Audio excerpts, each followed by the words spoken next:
Laurie Majors, my executive assistant, got a phone call from a lady in Birmingham, Alabama. At the end of the conversation, she said, Zig, she said, I believe this woman thinks she's got an impossible problem, but I believe you can solve that problem with her in just a few minutes if you will spend that time with her.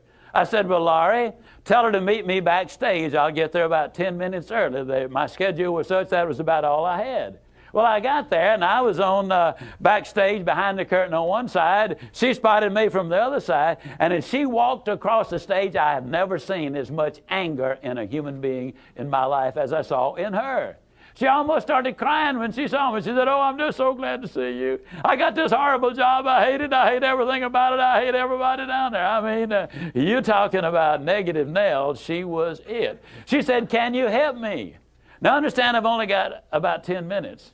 So I looked at her, and one thing I have learned, I don't do counseling, but I talk with a lot of people who do, in psychology, psychiatry, and the ministry. And they tell me that everybody who comes to you with a problem are not necessarily looking for a solution.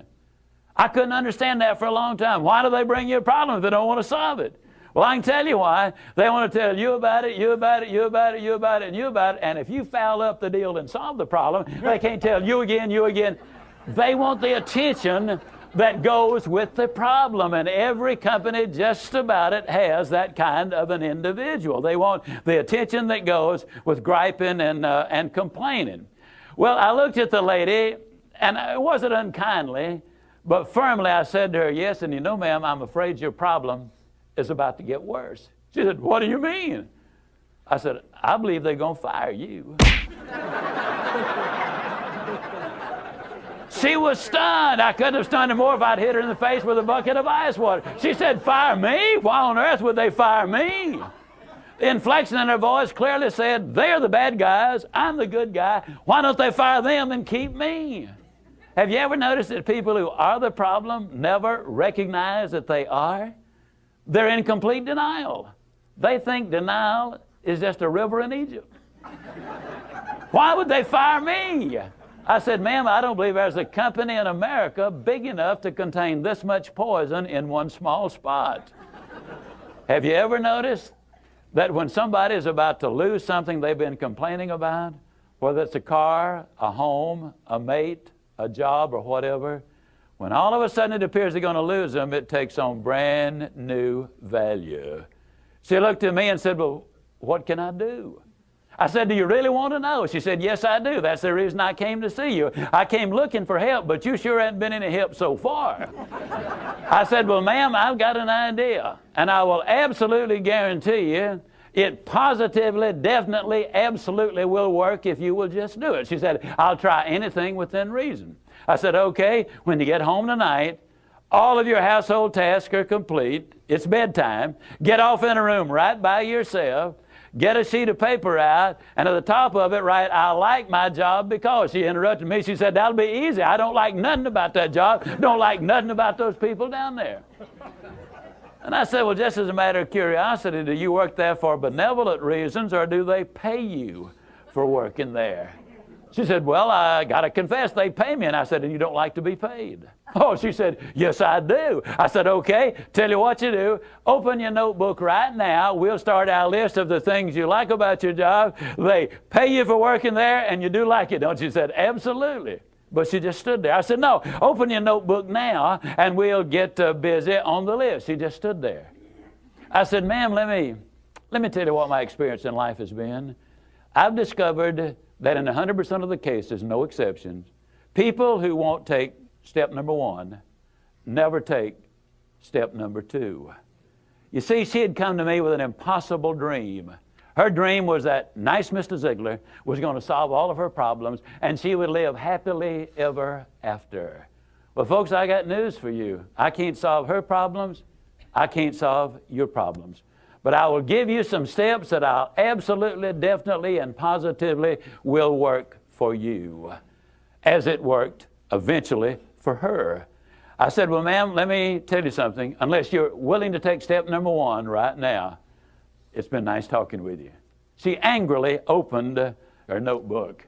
Before we got through, there were 22 things she liked about her job. Not only did they pay her for working there, they paid her above average. She had 3 weeks vacation with pay. She had a retirement program. She was in on profit sharing. She had health insurance, life insurance, and accident insurance. She lived less than 10 minutes from home. She was in on management decisions. The company sent her to 3 seminars a year to be paid for. She had her own private office and parking place. 22 things that she liked about her job. Now I said, ma'am, when you get home tonight, everything is finished. Get off in a room right by yourself. Close the doors. Change one word from I like my job to I love my job. Get in front of that mirror. And folks, I cannot say this strongly enough, but I'm going to try. The eyes are the windows of the soul. Look yourself in the eye.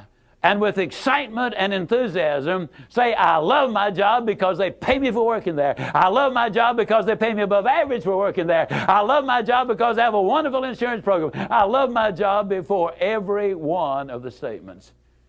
You will sleep better that night. You see, there's something hidden in what I'm saying to you now. When she says, I like my job, she's really saying, I'm grateful for my job. And of all of the emotions we can have, according to Hans Selye, the #1 stress specialist in America, the healthiest of all human emotions is gratitude. I said, you go down that list. I like my job. I love my job, rather. That is a way of gratitude. You'll sleep better the first night. Tomorrow morning, when you get up, get back in front of the mirror just before you go to work. Get back in front of the mirror and repeat the process again with excitement and enthusiasm. I love my job because, and take the list with you. Because the reality is, you see, you will have started to change from a fault finder to a good finder. Some people do really find fault like there's a reward for it. They really do. Take the list with you, and you will be able to add to that list, absolutely guaranteed. Do this every morning and every night, and you will have an astonishing recovery from this advanced case of stinking thinking. Now, I didn't say that to her, but I'm saying it to you. That's what it was. It was an advanced case of stinking thinking. Well, 6 weeks later, I was back in Birmingham, Alabama. I was doing a follow-up sales seminar. Now, the lady was not in sales, but she had been listening to my tapes. She had been listening to Automobile University, and she had discovered that everybody sells. Everybody who will ever hear this is in selling. Whether you're a school teacher, a civil service worker, a military personnel, an executive secretary, it doesn't make any difference. What you do, you sell every day of your life. There she was at the sales seminar, seated on the front row, grinning so wide she could have eaten a banana sideways. I'm telling you, you're talking about somebody that was excited. She was turned on. I said, well, how you doing? She grinned even more broadly and said, Mr. Ziglar, I'm doing wonderfully well. And thank you for asking. She said, you cannot believe how much those people down there have changed.